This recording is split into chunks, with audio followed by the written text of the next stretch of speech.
Indian గవర్నమెంట్లో implement అయిన schemes, RTI department, అంటే పురాతన కాలంలో రాజులు వాళ్ళు చేసే ప్రజల గురించి వాళ్ళు చేసే పనులు శాసనాలు చెక్కించేవారు ప్రజలకు తెలియాలని.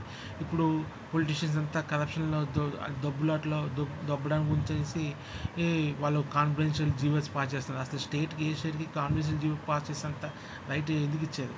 సో రైట్ ఇవ్వాల్సిన అవసరం లేదు. ఇంటర్ స్టేట్ ఉంటే అది సెంట్రల్ హోమ్ మినిస్టర్కి కానీ ఈ ఈ సెంట్రల్ గవర్నమెంట్ పిఎం కానీ తెలియాలి కంపల్సరీగాను. సో అసలు స్టేట్కి కాన్ఫిడెన్షియల్గా మెయింటైన్ చేయాల్సినంత అవసరం ఉండే జీవోస్ ఏమి ఉండకూడదు. పబ్లిక్ తెలియాల్సిన స్టేట్లో ఏం జరుగుతుంది అంతాను. సెంట్రల్ కంటే ఓకే విదేశీ వ్యవహారాలు తగ్గ సో బయట దేశాలతో జరిగే ఒప్పందాలు ఇవి కాన్ఫిడెన్షియల్గా ఉంచవచ్చు. అలాగే సిఐఎస్ఎఫ్ డిపార్ట్మెంట్ అంటే 95లోనే ఈ ఇండస్ట్రియల్ సెక్యూరిటీ పోస్ట్ పెట్టంటే సెంట్రల్ ఇండస్ట్రీ అనేది కూడా ఇండియన్ వైజ్ ఉంటుంది. సో ఇండియా సెంట్రల్ వైజ్గానే సెక్యూరిటీ పోస్ట్ పెట్టమని చెప్పాను. అలాగే ఈ 30 years back CRPF central reserve police force కూడా నేను చెప్పింది అనుకుంటాను.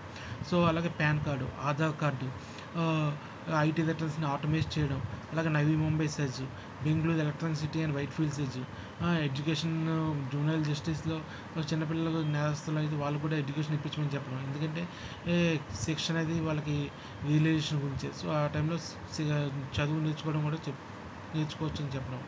అలాగే నానక్రామ్ కూడా సెజ్ హైదరాబాద్లో, అలాగే హైదరాబాద్లో ఇనార్బిట్ మాల్, ముంబైలో Oberoi mall, municipal tube lights, dress code for sweepers, అలాగే agriculture university, private residential college with hostels, concrete plates used in railway lines, 10 rupee coins, 5 rupee coins కొంచెం నుంచి ప్రజెంట్ ఇత్తడికి, అలాగే 500 రూపీ నోట్స్, 1000 రూపీ నోట్స్, మళ్ళీ 500 rupee 1000 rupees నోట్లు ఫేకులు ఇచ్చేస్తుంది. వాటిని separate marking చేసి marking plus వాటిలో సిల్వర్ లైన్ గోల్డ్ లైన్ పెట్టడం. అలాగే జస్ట్ 30 years బ్యాక్ ఈ న్యాచురల్ కెలామిటీస్ లేకపోతే ఫైర్ యాక్షన్లు వచ్చినప్పుడు ఏం చేయాలి అంటే అప్పుడు రిప్రజెంటేటివ్స్ కానీ జస్ట్ ఎంప్లాయీస్ కానీ ప్రాపర్ ట్రైనింగ్ ఇవ్వమంటే అప్పుడు అవార్డు పెట్టారు. అలాగే state administration tribunal, state government employees ప్రమోషన్లు అవి కూడా పొలిటీషియన్స్ కంట్రోల్లో ఉండకూడదు. పొలిటీషియన్స్ అనేది పబ్లిక్ ప్రాబ్లమ్స్ వాటిని తెలుసుకోవడానికి. కాబట్టి ఈ సెంట్రల్ అడ్మినిస్ట్రేషన్ ట్రిబ్యునల్ లాగా స్టేట్ అడ్మినిస్ట్రేషన్ ట్రిబ్యునల్ కూడా ఉండాలని చెప్పాను. సో అప్పుడు స్టేట్ అడ్మినిస్ట్రేషన్ ట్రిబ్యునల్ పెట్టారు. అలాగే medium, so local government schools local language medium నుంచి ఇంగ్లీష్ మీడియంకి, ఎందుకంటే ఇంగ్లీష్ అనేది ఫీడింగ్ లాంగ్వేజ్ కాబట్టి. సో అంటే మన తెలుగు మీడియం నుంచి ఇంగ్లీష్ మీడియం కాబట్టి. సో అలాగే నెంబర్ ఆఫ్ ఐఐటీస్ని ఇంక్రీజ్ చేయమని చెప్పాను. ఎందుకంటే వెల్ రిప్యూటెడ్ ఆర్ఐసీస్ని ఐఐటీస్గా కన్వర్ట్ చేయమని.